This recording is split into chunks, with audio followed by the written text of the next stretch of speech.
Hi, everybody. Hi. Welcome to the Valentine's Day edition of College Hour.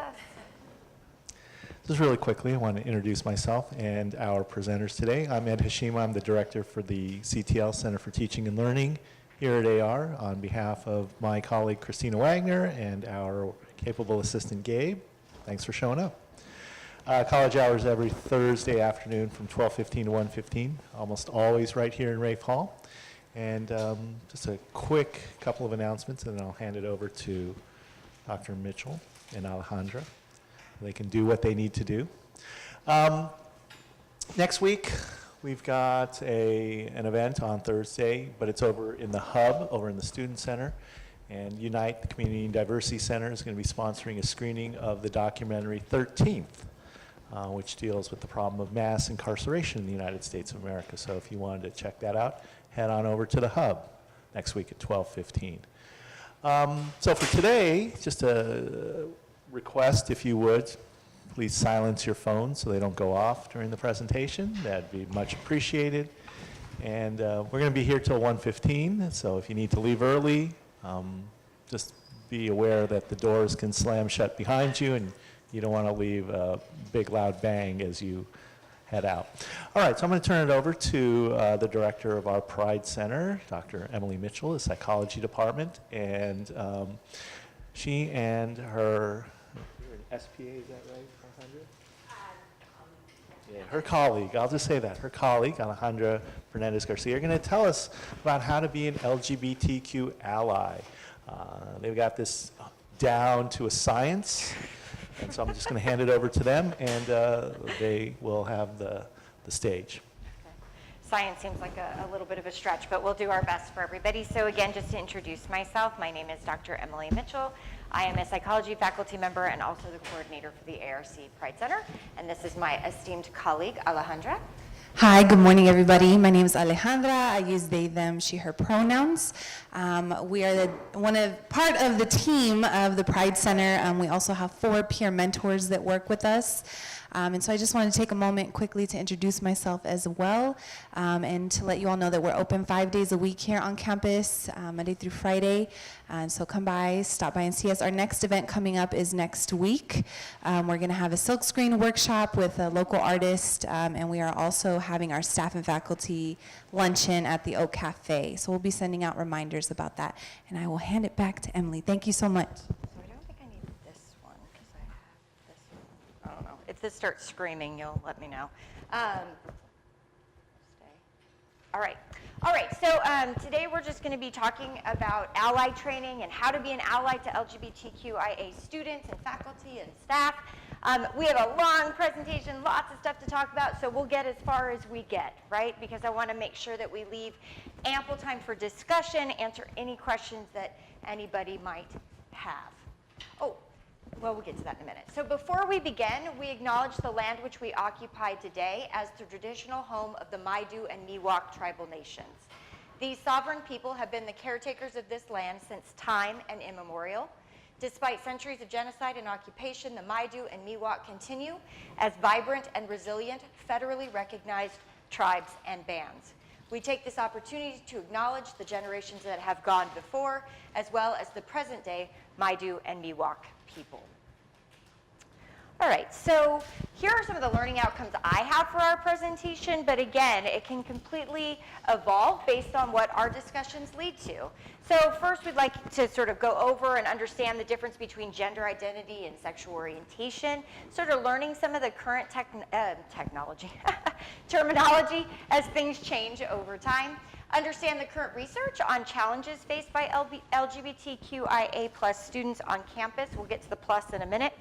Tips and practice on how to be an ally, and then answer any and all questions that you might have. So how many of you, as you were sort of, even as I just started talking, were kind of like, what's with the plus? Anybody? It's okay. All right. So why do we put a plus? Because the acronym keeps getting longer and longer, right? Everybody wants their identities recognized, legitimately so, but really just for convenience, we kind of truncate it and put a plus, and all takers are welcome. So that's what the plus is, okay? All right, so let's define some terms and clear up some confusion. And this is one of those things when we have these types of discussions, they almost get sort of siloed. It's weird. Almost everyone's sitting over here. So then I feel like I'm standing over there. I need a clicker, but I'll just walk back and forth. It doesn't bother me. But I'm like, you're all here, so I'm going to move here. We sort of get these sort of siloed identities, right? We're going to talk about sexual orientation. We're going to talk about that in a vacuum, differently than we talk about gender identity. And the reality is that we all live very intersectional identities, that we all, at the same time, hold many different identities at once. And those all interact with one another, right? So you might be a full-time worker, like you might have a full-time job and be a student. Does that impact your role as student if you work full-time? What do you think? Do you think it impacts it differently than if you work as a part-time worker or don't work at all? Do you think that that impacts it? So your role as a worker intersects with your identity or role as a student. Does that make sense? And we also know that when we have multiple identities that are marginalized in a community, that makes it increasingly more difficult for folks to get ahead. Okay? So we'll talk all about those kinds of things. I didn't get to work out today, so I'll just spend all my time running back and forth to burn some calories. Okay, so this is our genderbread person. And this is going to start to help us sort of unpack and deconstruct some ideas. So first of all, let's talk about sex. So the term sex here refers to the biological aspects, right? Really, the chromosomes and genitals. Okay, that's sex. Identity, that's how we see ourselves and comes from our brain. Okay? Attraction, now most of us actually know that attraction does not come from your heart, right? I mean, it's cute, it looks nice on Valentine's cards, but attraction actually comes from your brain as well, but it doesn't look nearly as neat on our genderbread person. So for the purposes of this, attraction is in your heart, and it's who you are romantically and sexually interested in, okay? And then out here is expression. And this is how you express yourself. In this case, for example, one of the things we'll talk about is perhaps how you express your gender. How do you show the world your gender? And that's the expression. That's on the outside. Okay? All right. So let's sort of start with this whole sex versus gender thing, right? Okay, so who can tell me what the difference is between sex and gender, or even what you think it is? This is nothing happens to you if you get it wrong. It doesn't matter. Okay, what do you think the difference is between sex and gender? Not all at once, you make me nervous. Yes, Jan. Okay, very good. So sex, like we talked about, is that sort of biological aspects, right? The genitalia, your chromosomes don't live up here, it's just a handy way of doing it, and your chromosomes, yeah? Okay? Gender is a social construction. It's sort of created by a society that says this is what people who have these genitalia and these chromosomes are supposed to act like, look like, be like, want, all of those kinds of things. And it is constructed, and it changes wildly over time. Wildly, and across cultures, okay? But even when we sort of dive into this notion of sex, we're often sort of presented with information that genital and chromosomal sex come in two flavors, right? Male and female. It is a binary, 0 and 1. Is that true? Lori? I would think not. In fact, it looked to me as if when you did that intersectionality that all of those were fluid. Oh, that's true, but even if we think about just the biological aspects, so we drill down and we say, okay, yes, gender's a social construction, so we're going to see some fluidity around that, but sex, that's either penis or vagina, XX or XY. True? Not true.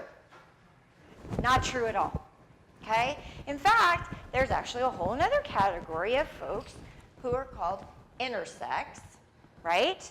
Which is the I in LGBTQIA. And intersex is an umbrella term. Does everybody know what I mean when I say umbrella term? And everybody can look at an umbrella, you know? Lots of things fit underneath it. Does that make sense? So intersex is an umbrella term that essentially means that there is either some ambiguity in the genitals, right? I mean, they're not clearly identified as, for example, a penis or a vagina, or a mismatch between the chromosomal markers, for example, having XY chromosomes, but having a vagina. Okay? That's intersex. Now, have any of you, as I'm sort of explaining that, has anybody in here never heard the term intersex? Okay? Has anybody ever heard a different term? That's right. So how many of you have heard the term hermaphrodite? Okay. So hermaphrodite is now considered antiquated. What does the word antiquated mean? Old, outdated, no longer used, right? And derogatory, help me. Mean. That's a good way of saying it. Just mean, right? But many people sort of understand what I'm talking about here in terms of that term. Hermaphrodism is actually a real intersex condition. It means an individual who has one ovary and one testis. Okay? But it has typically been associated with circus sideshows and all of those kinds of things, which are ways to denigrate the intersex community. Right? So the correct term is intersex.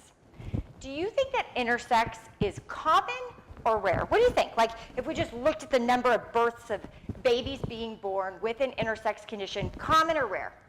You got a 50-50 shot. Nothing's going to happen to you. Rare? Okay. All right. Not rare. It's a good, I mean, I see why people would think it is, but it's actually really, really common. 1 in every 1,500 to 2,000 live births, meaning a baby that's born alive, are intersex. That's a lot. It is roughly the same ratio as being born with naturally occurring red hair. Okay? So this is a lot. Why do we think it's so rare? Because we don't talk about it. Because it's hidden, because we don't talk about it. Right? All right, so hopefully we have talked a little bit about how sex doesn't just come in the binary, but we want to have some folks who are intersex tell their own story. So a great little video, and we'll watch it. Of course, after we see the ad, because that's how these things go.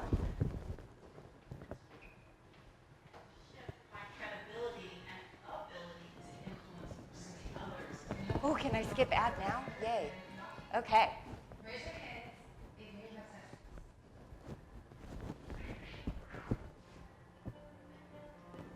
I'm Pigeon. I'm Alex. I'm Emily. I'm Cypher. And we are intersexing. Intersex describes a person who doesn't fit the typical definition of male or female. I have XY chromosomes, but typical female genetics. I'm a girl who has testes and XY chromosomes. I identify as a queer, gender nonconforming intersex person. I identify as a black intersex. Intersex is not new. It's been around since the beginning of human existence. I mean, there's probably even intersex dinosaurs, if you think about it. Maybe? Transgender has to do with your gender identity, whereas intersex has to do with your biological characteristics. Often, intersex people get surgeries that they don't want, and transgender people have to fight for surgeries that they do want. They gave my mom the excuse that the internal testes were cancerous, that I would develop cancer. They didn't even come up with an excuse, basically, in terms of a health-related reason. They instead just said it was about the appearance. A lot of doctors are very uncomfortable with the idea that I have testes, and they're still trying to get them removed. But I'm perfectly healthy, and there's nothing wrong with them. They did a surgery to remove my testes and told my parents to take me home and just raise me as a girl. And I didn't find out about it myself until I was 12. There aren't a lot of options, or medical providers don't explore other options.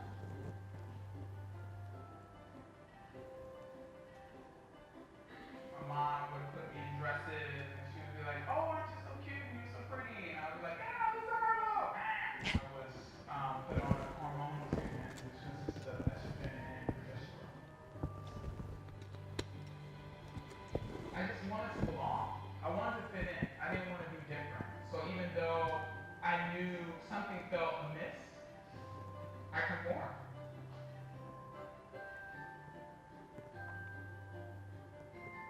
He was very condescending. He was like, "You intersex activists don't know what you're talking about."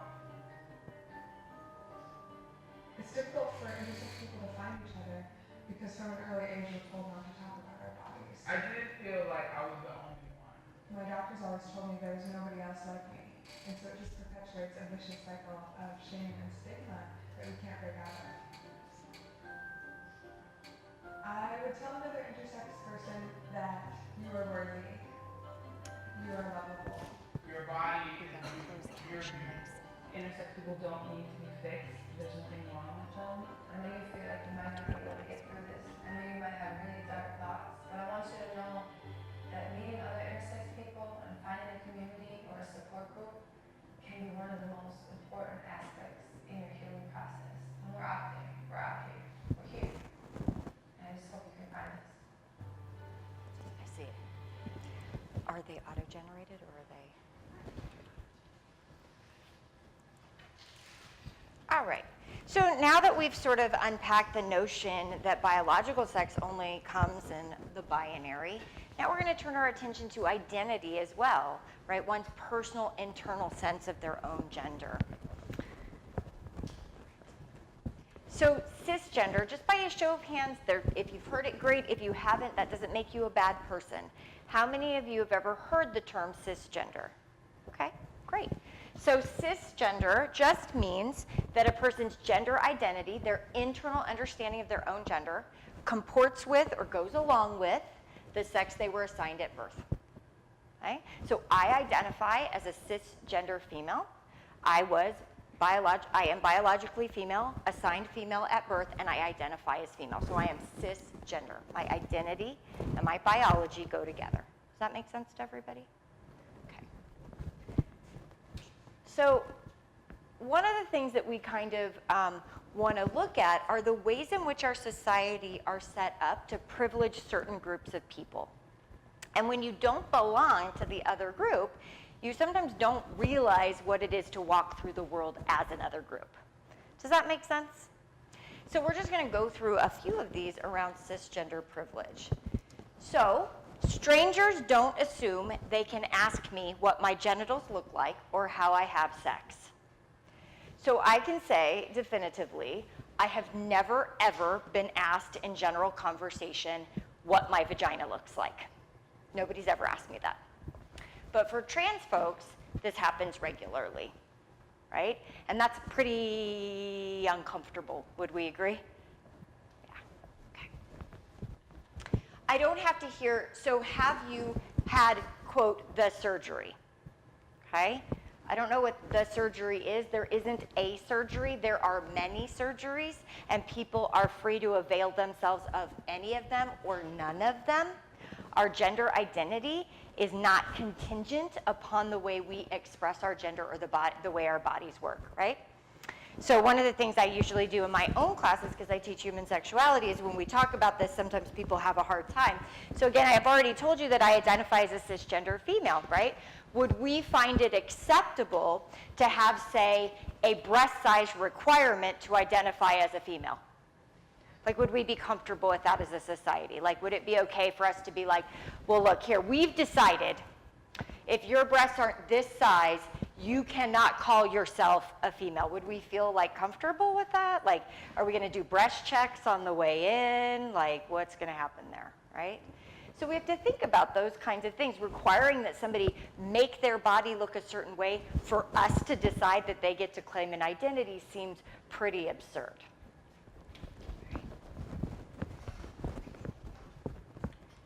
Strangers don't ask me what my real name is, and they assume they can call me that name. So people sometimes, not always, right? Everybody's walking their own path, but through the process of transition may take on another name, may live with a different name, okay? And some folks will, really pressure trans folks to say, what was the name that you were given by your family? And then think it's okay to call them by that name. Do you know anybody in your life who goes by a name that is other than the name that they, were given at birth? They might go by their middle name, or maybe it's another name. And would it feel disrespectful to then call that person by this name that they don't use? Yeah, right? Or think about it this way. I have, my grandmother was not a fan of divorce. So when my mom got a divorce, she refused to acknowledge that my mom had gone back to her maiden name and addressed every card and everything to Mrs., her married name. That's not different than this, right? That is refusing to acknowledge that my mom's life had moved on and that she was now a different person. Does that kind of make sense? Okay. I don't have to think about my safety being yelled at or assaulted when using the restroom. So for those of us who our identity and our biology completely match, or we present in a way, we have the expression that is consistent with what's deemed acceptable, we can use the restrooms freely. Is that true for other folks who are maybe like a little bit more androgynous in their expression, or for whom someone deems that they might not have the same identity? No, a lot of this happens. Tons and tons of folks get yelled at and mistreated in the restrooms, asked if they're in the wrong restroom, all of those kinds of things. I don't have to worry about the gendered repercussions of being arrested, right? Most people won't get arrested, but some folks will, right? And if you get arrested and you're cisgender, you do not have to worry necessarily, right, about what are the consequences of having been arrested in terms of your gender. So one of the things that can very typically happen is that trans women, when they're arrested, are put where? In the men's side of the prison. What happens? Lots of violence and sexual assault, right? Those are not things you have to consider if your biology and identity go hand in hand. When I take a PE class at school, I know there will be a place for me to change or use the shower, right? Now, we could talk about facilities, and we are making tremendous progress in that area, let me just tell you. But, you know, we have to take a PE class, yes, to transfer. That's a requirement. Lots and lots of folks are avoiding taking those classes because there is no appropriate place where they can feel safe changing, right, or feel safe showering. And I can be certain that my medical provider will not ask me to educate them about my body or refuse to see me at all. All right, so we talked about cisgender, goes hand in hand. So if cisgender is biology and identity go hand in hand, then what does transgender mean? Anyone? Anyone? Biology and identity don't necessarily match up, right?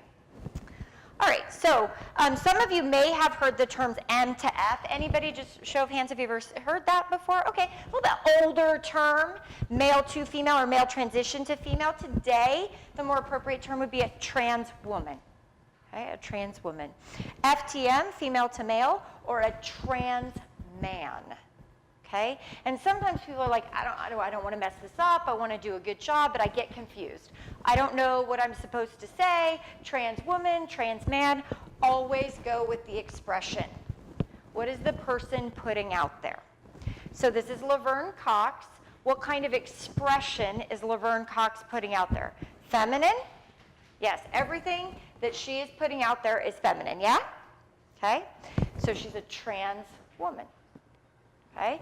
And Chaz Bono, again, if anybody else has better popular representations of trans men in like popular culture, I got nothing, right? That's Chaz Bono, basically Cher's son, okay? What's the expression? Masculine, so trans man. Does that make sense to everybody? Does that help everybody?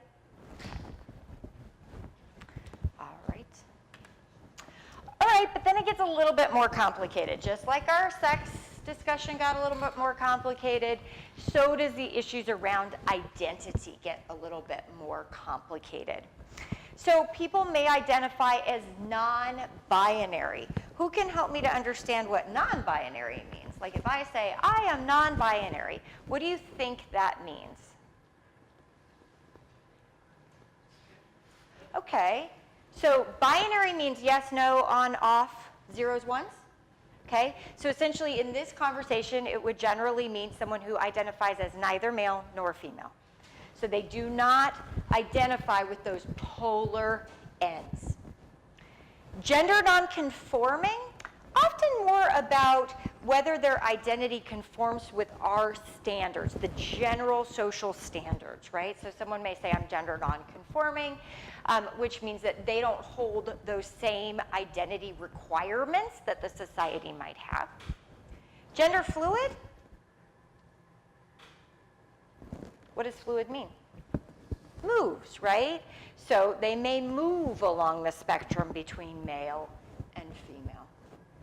And gender queer is often a very political statement and kind of an umbrella, meaning not cisgender. Can take on any number of meanings, but not cisgender. Interestingly, I think this is a real evolution in the way in which we talk about gender identity. So in a study out of the Williams Institute, so just everyone knows this is out of UCLA's law school, they're doing a lot of really great work, they found that 27% of young Californians between the ages of 12 to 17 identify as gender nonconforming. Okay? That's a lot. And in our own campus climate study we have done on campus, when we look at trans spectrum, so meaning essentially anybody who indicated something other than cisgender. Does everybody understand what I mean? So there are a lot of options, but anything other than strictly cisgender is 14% of our sample. Okay, that's a lot. That's a lot. Just to put it in perspective, if we were to extrapolate that number to the overall population at ARC, it would represent something close to 4,000 students. Okay, so it's a lot.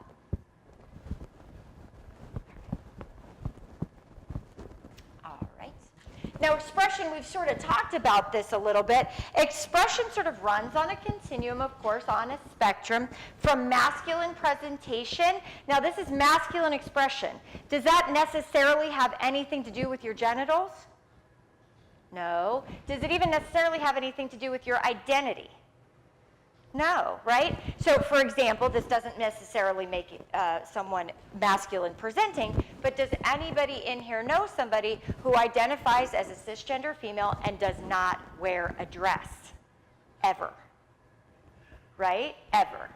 Okay? So how one chooses to express our gender identity is separate from our biology or even our identity itself, right?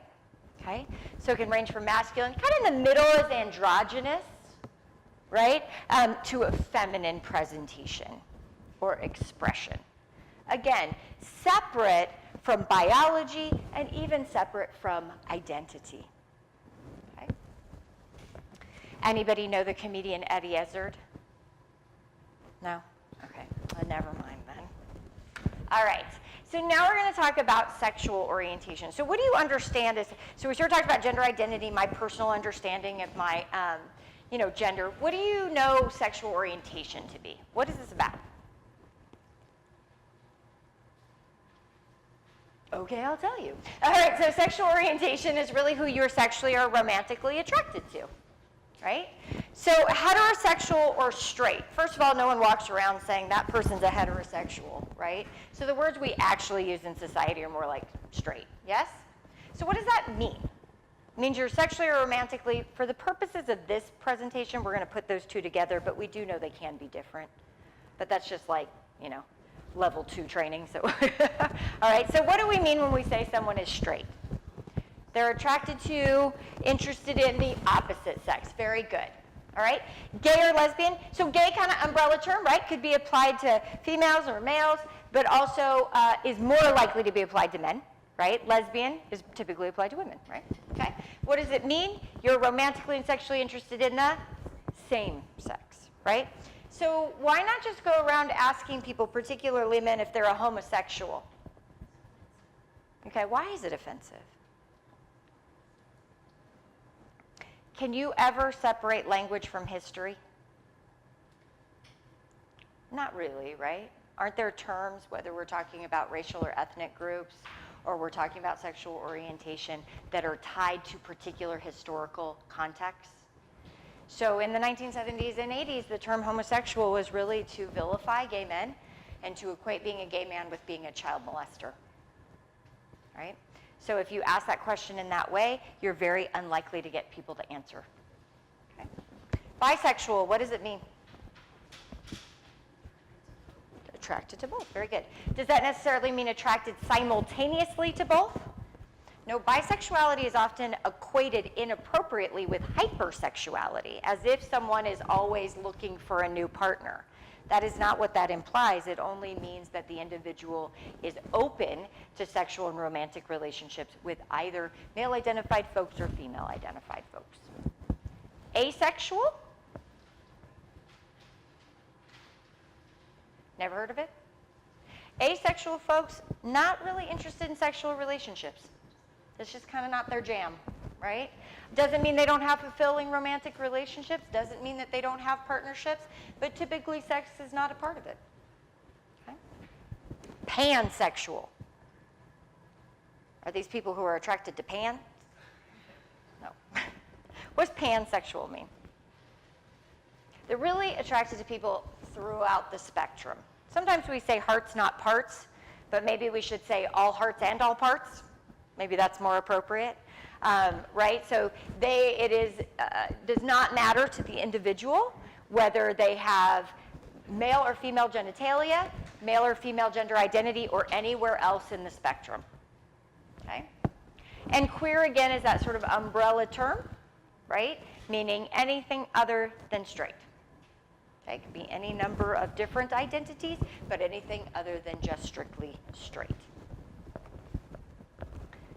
All right, so let's talk a little bit about some heterosexual privilege. So for folks who identify as straight, these are things that are unlikely to occur to you ever in your life, okay? I am guaranteed to find, oh, that's a good spelling of the word people. All right, people of my sexual orientation represented in curriculum, faculty, and administration. So if you look through most textbooks, if you look through most PowerPoint presentations, anything that shows relationships is typically going to show what? Straight relationships. They're usually going to show also straight white relationships, right? I can walk in public with my significant other and not have people double take or share. Oh my God, seriously, I thought I looked at these. Stare. I can kiss a person of the opposite gender without being watched or stared at. Okay. I am not asked to think about why I am straight. Okay. I am not asked if I was sexually abused as a child because of my sexual orientation. And I have never been asked to detail my sexual history to defend my sexual orientation. So it's unlikely that if you're a straight person, anybody has ever said to you, well, have you slept with somebody of the same sex just to be sure? That's not like a thing. That doesn't happen, right? But if you're gay or bi or anywhere on the queer spectrum, it is very likely that you'll be asked, well, are you sure? Have you slept with enough people? Have you slept with a man? Have you slept with a woman to be sure you're really whatever? All right, so let's talk about the consequences of LGBTQIA+ status on student success. So thinking about the ways in which in our educational environment, how does this affect students on campus? And sort of still to this day, the most comprehensive study on this was done in 2010. There's actually very, very little research, and even less research actually on community college LGBTQ students, okay? So 43% of queer spectrum and 63% of trans spectrum folks concealed their identity to avoid harassment and intimidation. 21% had said they were harassed on campus, many feared for their safety, and 16% of trans students actually left college because of the harassment, mistreatment, or feeling unwelcomed. Just to put this in perspective, because as I mentioned a moment ago, we have done a campus climate study here. It's still on our campus about 35% of students hiding their identities, right? From students, from professors, just not being willing to say, right? Now, we don't ask why they hid it, but we could probably infer because they were fearful of negative repercussions or consequences. Okay. All right. And as we were sort of talking about before, this notion of intersectionality and how our identities intersect and how increasing levels of marginalization lead to worse outcomes, when we look at trans and queer people of color, concealment rates and harassment rates go way up. right? So in general, it is harder to be a queer or trans person of color on campus than it is to be a queer or trans person who is white on campus, and it's harder to be a queer or trans student than being a straight and cis student. Does that make sense?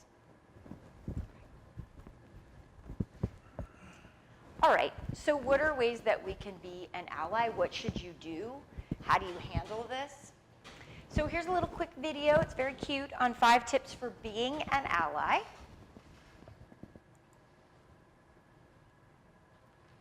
Hey friends, so I'm trying something different with my setup, and I don't know if it's working, but you will deal.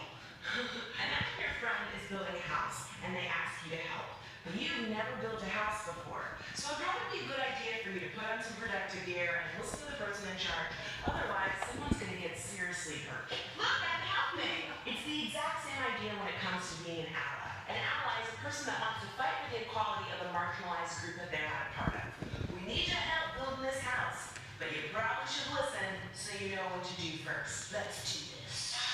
So here are my 5 tips for being a good ally. Understand your privilege. Now, a lot of people get hung up on the word privilege, so let me break it down for you nice and easy. Privilege does not mean that you are rich, that you have an easy life, that everything's been handed to you and you've never had to struggle or work hard. All it means is that there are some things in life that you will not experience or ever have to think about just because of who you are. It's kind of like those horses that have those blinders on. They can see just fine. There's just a whole bunch of stuff on the side that they don't even know exists. So for example, there are currently 29 states where you can legally be fired for being gay, and there are 34 states where you can legally be fired for being trans. Now, as a straight cis woman, those are things that I don't have to ever think about if I don't want to. I'm not going to be fired because I'm straight, and I'm not going to be fired because I'm cis. So it makes sense that before I can fight for the rights of others, I have to understand what rights I have and others don't. That's privilege. Listen and do your homework. It sounds like a no-brainer, but it's not possible for you to learn if you aren't willing to listen. So you gotta know when to zip up the lip up. I don't know. You get what I mean. But that's the thing that's so cool about social media. There are so many people sharing their stories all around the world and connecting with people that they normally would never get a chance to without the power of the internet. So do your homework. Start reading blogs, tweets, news articles, and stories so that you can get caught up on the issues that are important to the communities that you want to support. Speak up. But not over. If the Fight for Equality was a girl group, the ally wouldn't be the lead singer or the second lead singer. They'd be Michelle. An ally's job is to support. You want to make sure that you use your privilege and your voice to educate others, but make sure to do it in such a way that does not speak over the community members that you're trying to support or take credit for things that they are already saying. This isn't Mario Kart. Stay in your lane. Realize that you're going to make mistakes and apologize when you do.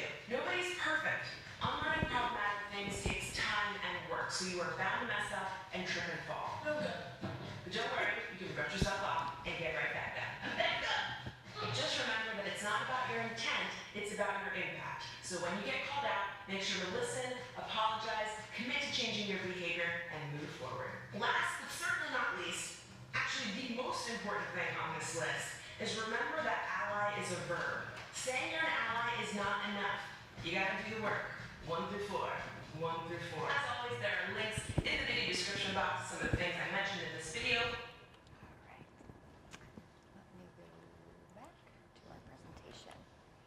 Okay, so some of these were written sort of more with a faculty audience in mind, so we'll just do a little bit of discussion. So one of the areas that often comes up for people on the trans spectrum, or even whose expression is androgynous, is around bathrooms. Yes? There's a lot of made about who's in what bathrooms and those kinds of things. So let's talk a little bit about a few things. What is the policy here at ARC regarding bathroom usage? You are free to use whatever bathroom that you identify with, that comports with your identity. Now, as allies, right, should we be policing bathrooms? Like, should we be asking, like, are you sure you belong in this bathroom? Should you be in this other bathroom? Does that seem like a good idea, not a good idea? Right? Not generally a good idea, right? For anyone, and this includes, so here's the other thing. If for you, in yourself, you are like, I am not comfortable with using a bathroom with someone who might be trans or gender nonconforming or gender non-binary. For you, that you're like, no way, not doing that. Every single stall bathroom here on campus is an all-gender bathroom, and it's a single stall, right? So if you are not comfortable using a bathroom with other folks, then you should use that restroom, right? We do not require of people to use that restroom, right? We cannot tell people how they should use the bathroom facilities. That's not appropriate. But if for you, you want to ensure that you're the only person in that bathroom, then those are the bathrooms that you can use, right? But we cannot tell other people where they can use the restroom. Does that make sense to everybody? Have you guys seen this sign? Yeah, so it's California law, actually. All single stall bathrooms have to be all gender. And you'll see this sign on all of those doors. So if you're at a place, a restaurant, or whatever, they should have those now that indicate all gendered bathrooms. Okay? All right.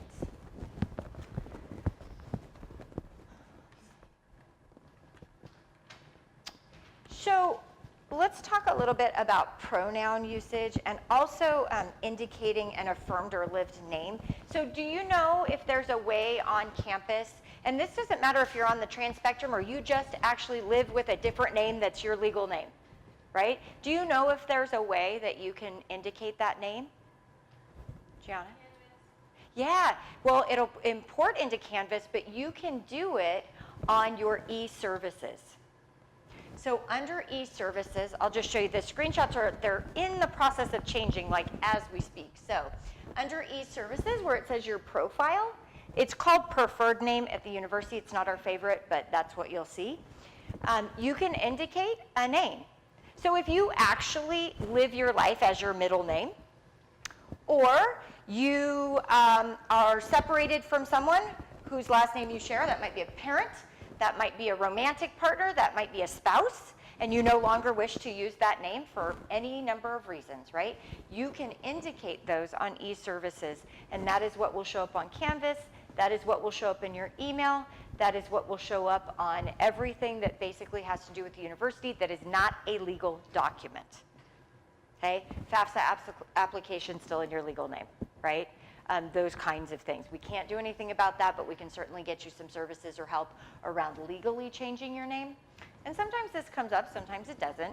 People will sort of dismissively say, well, why doesn't everybody just change their name? I mean, if you were born with the name Michael, but you live as Joan, why don't you just go down and legally change your name to Joan?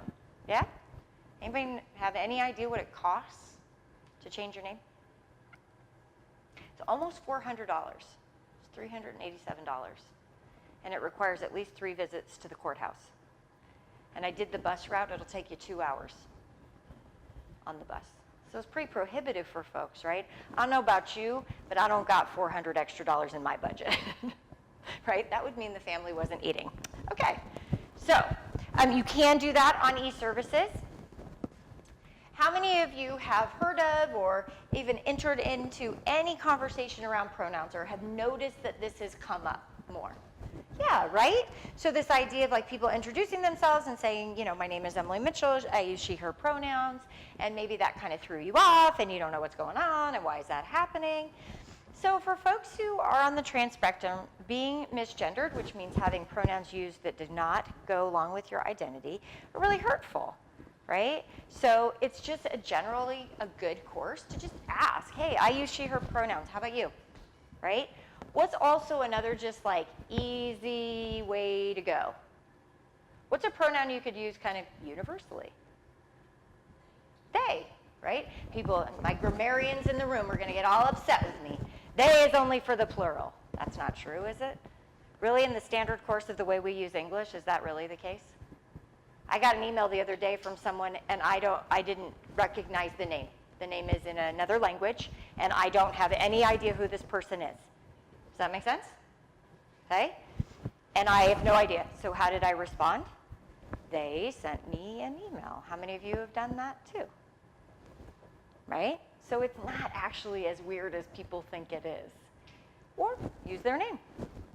Right? Sarah said she's going to the bathroom. Right?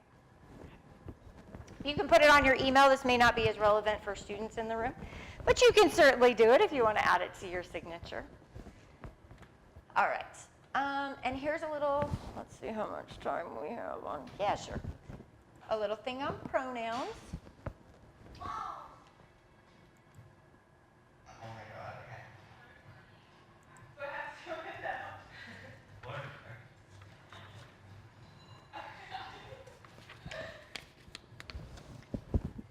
Pronouns are basically words used to refer to a person rather than their name. They, she, and he are all examples of common pronouns.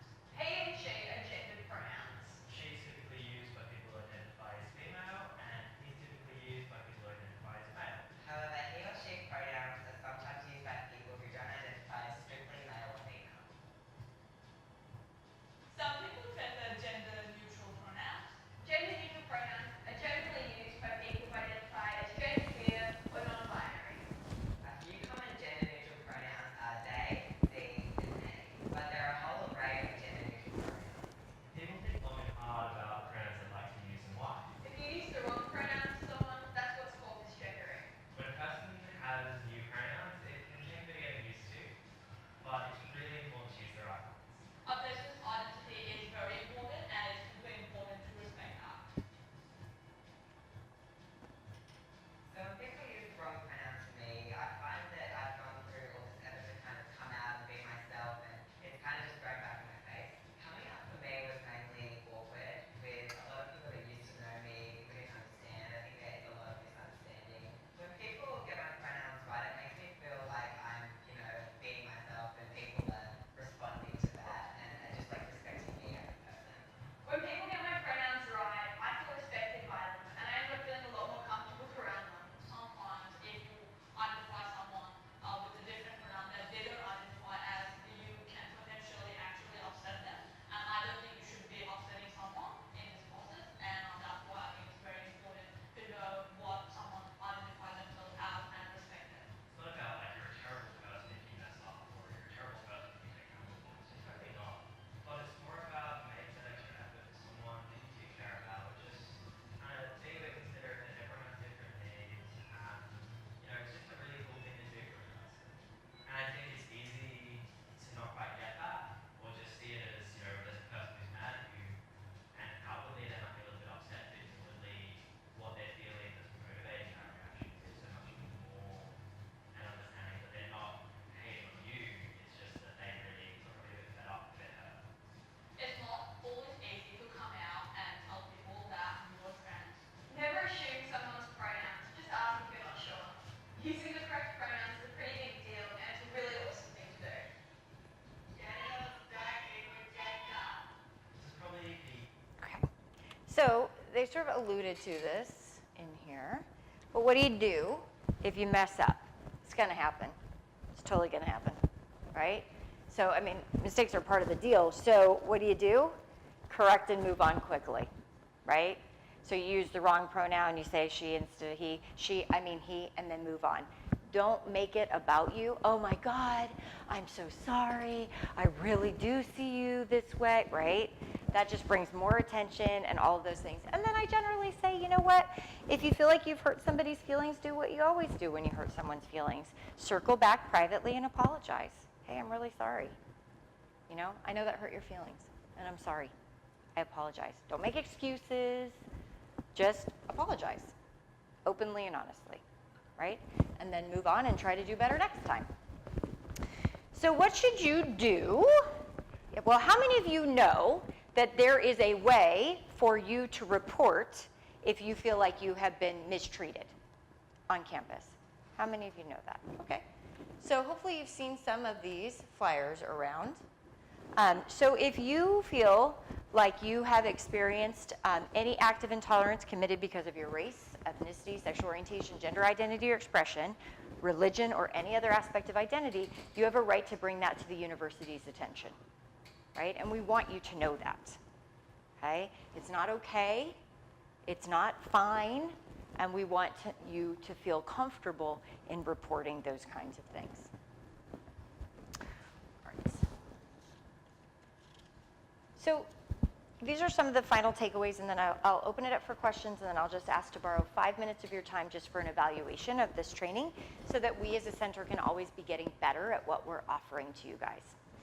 Recognize we all have a lot to learn and a lot of unlearning to do. So being an ally is a lifelong journey. It's not like you get here and you're like, now I'm done, I've got it, right? Recognize the privileges you have and that we have all had different lenses and lived different experiences.